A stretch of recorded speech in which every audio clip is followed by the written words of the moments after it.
Now, losing a loved one, it's one of the hardest things that anyone will ever experience. And for Sarah Corbett Lynch, she dealt with not only losing her father, Jason, in a horrific way, and her mother was gone as well, but then had the aftermath played out in the eyes of the world. Yeah, now just aged 18, Sarah is sharing her side of the story in her new book, and she joins us now. Good morning, to you, Morning, Sarah. Listen, thanks so much for coming in to talk to us. It is, of course, about your new book, A Time for Truth. You've decided to put your side of the story out in a book. Why did you feel the time was right to do it now? I think I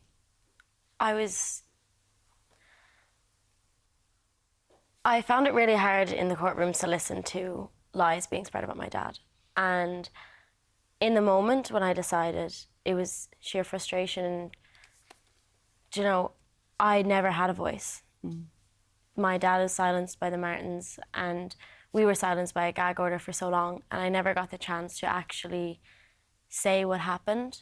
And I just think it was really important for me, and I found it very therapeutic as well to write it all out. But I wanted people to know the truth about what happened inside of our home. And what did happen inside of the home that you lived in America after your father took yourself and your brother Jack to America after he'd met Molly Martens? What happened inside in that home that wasn't perhaps would for other people be normal? Molly was very manipulative, and she used coercive control over me and Jack. You know, what loving mother tells you at 6 years of age that your dad is a bad dad, or that he's a bad man, or that he killed your birth mom? That's not normal. That's not normal, but you're 6 years old, so Yeah. you don't know any different, right? I didn't know what was normal. You know, I thought everything that was going on in our house was normal. It felt wrong, but I didn't know any different. How did you, when this woman is saying things like this about your dad, a woman you've known for years, how did you react with your father? How was your relationship like with him? My dad was unconditionally loving, so we always did have a good relationship. He was always there for me. But she did try to separate all of us. You know, she isolated my dad from me and Jack, and she isolated Jack from me and Jack together, you know. So it was difficult to spend time with my dad. I never really got time alone with him. You know, there was a time when I wanted to play softball because all of my friends were doing it. And I asked Molly, could I start playing? And because my dad would be the coach, and I thought I'd give her more time to focus on Jack swimming because he was an excellent swimmer. And she started screaming at me saying that I didn't love her and how could I do that to her? And that was before we even got to school that morning. Do you remember that? Do you remember these memories vividly? You know, 6 years of age, even, listen, when your father was killed, Molly Martens, his wife, and her dad, whenever you were having a write about that, do you remember that night, and how difficult was it trying to put that down into words? It was difficult to relive it in my head because every time I wrote about it, I could see it. But you can't forget those memories because we had to say them over and over again to officials, and you know, we know them. You can't forget those things. What are the memories from it? Were you aware of what happened at the time? I was woken up by a police officer, and he introduced himself and said that I had two options, that I could walk down the stairs backwards or he could carry me. And I remember I was really dizzy and felt sick, so I had asked him to carry me down the stairs. And I remember hearing the fuzzing of all of the walkie-talkies and the boots on the floor, and it sounded like there was dozens of people inside of the house. And when we came down to the bottom of the stairs, it was like everyone disappeared.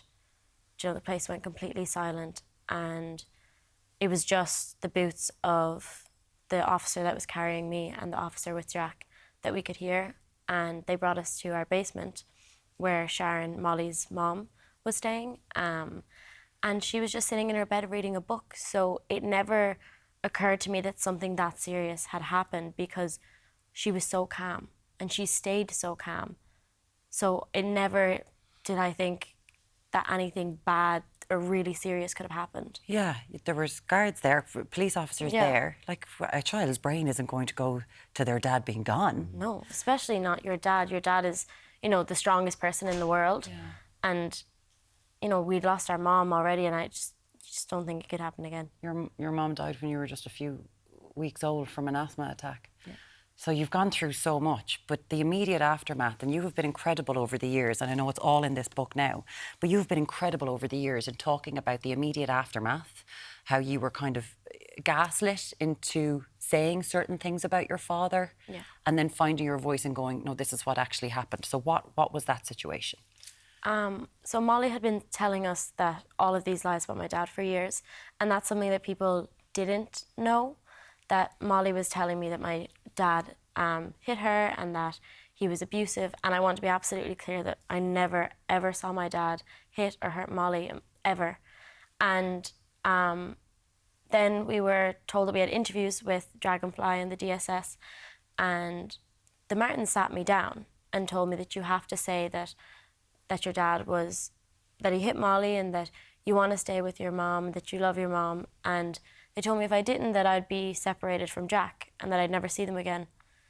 So I lied, and I did lie. And I lied for Molly because I loved her. And I can't take that back. And I've tried to, so has Jack. But it was only when we came back to Ireland and moved in with Tracy and David that we actually got a chance to form our own opinions, and we saw what a loving family is like, and we learned that what happened in our house and the way that Molly treated everyone was not normal, and it wasn't okay, and it was abuse. And Tracy, David, they're Jason's family, is that right, as well? Listen, Molly and Tom, they were found guilty of second-degree murder in 2017. They appealed the conviction and the case was quashed by the appeal court. Do you remember, they're now being released? Do you remember where you were? Do you remember when you got the news that they were actually released from prison?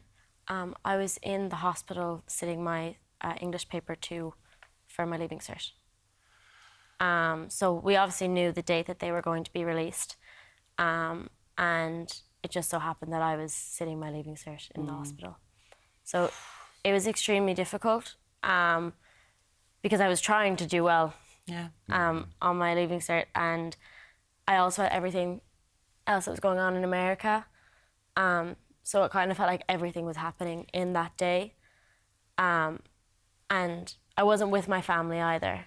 Yeah. So now Tracy was with me. You know, she came in after I was done my exams. But it was like everything was going on at once. It's a lot to take in. Yeah. Tracy's here with you today. Tracy's your mum and your dad, David. They've always been amazing supports to you, wonderful people.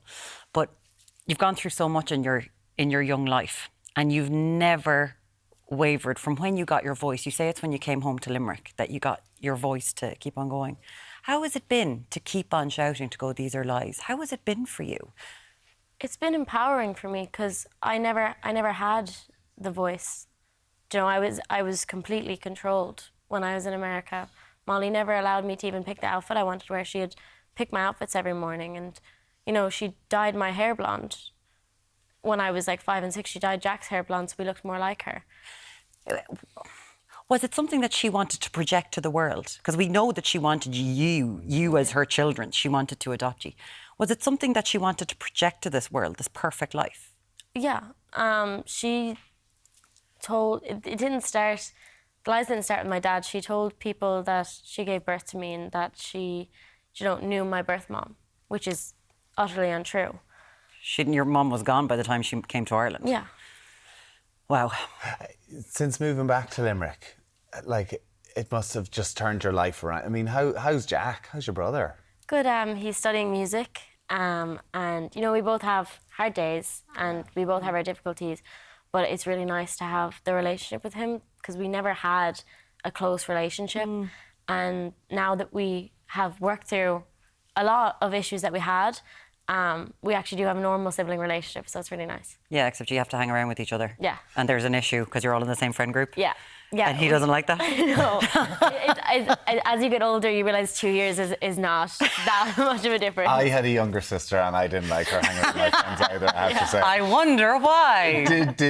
I presume, was it difficult for him? Did he get involved in the book as well? Was it important that the two of you were able to kind of have your own say on it? Yeah, definitely. Like, I had conversations with him about writing the book, and he was extremely supportive. My entire family have been, you know, and all of my brothers read what was about them in the book, and they all completely supported everything. So anything that's in there about any of my family members, they've seen and they've been okay with, which was really important because we're all really close. You know, I gained 2 amazing brothers who I actually couldn't live without.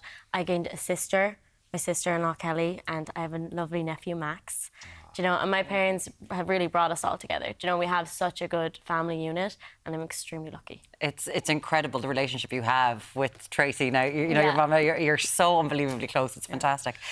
This book, it's a tough read, some of the things that you went through as a child. Yeah. And thanks so much for doing it. It's fascinating to see it. It's amazing. 18 years of age doing that, Sarah. It's just remarkable as well. Thank you so much for coming and talk to us. Thank you for having me on. Sarah Corbett Lynch, thanks so much. It's called A Time for Truth and it's out now. There you have it. Time for a short break. We're back very shortly.